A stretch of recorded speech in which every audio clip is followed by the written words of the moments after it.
Her name was Chiara, and she was nicknamed Chiara Luce by her friends.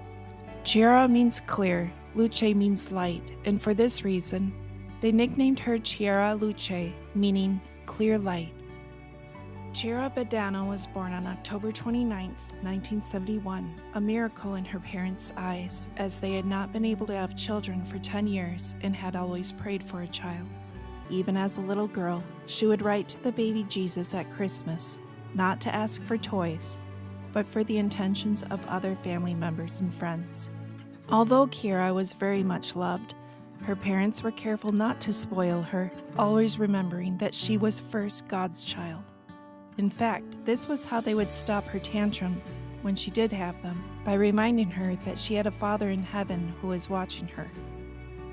When Chiara made her first Holy Communion, her pastor gave her a small copy of the Gospels. From that moment on, it became her favorite thing to read, and she developed an understanding of the parables in simple phrases.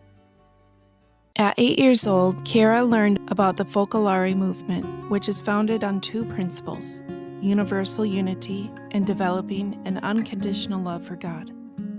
Chiara was also very motivated by the Blessed Virgin as her model, and the Eucharist being the center of every day. She joined the Gen 3 group, which is for members from the age of 9 and 18. Inspired, she wrote to the Focolare's foundress, also named Chiara. "We've begun our adventure, doing God's will in the present moment. With the gospel in hand, we will do great things." Remember, she was only 9 years old when she wrote this. During these meetings with the Focolare movement, some required you to stay overnight. She continued to learn about what it means to love God in the present moment.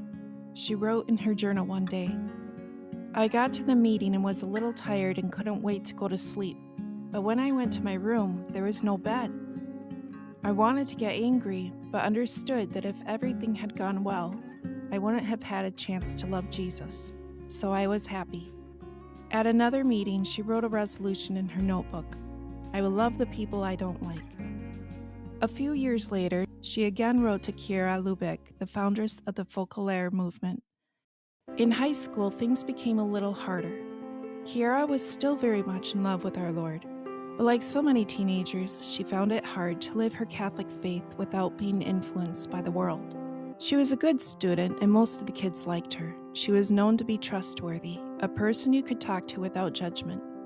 Her mission was to find Jesus in everyone: the young at school, the old in the nursing home where she volunteered, and even those who didn't like God or care for religion.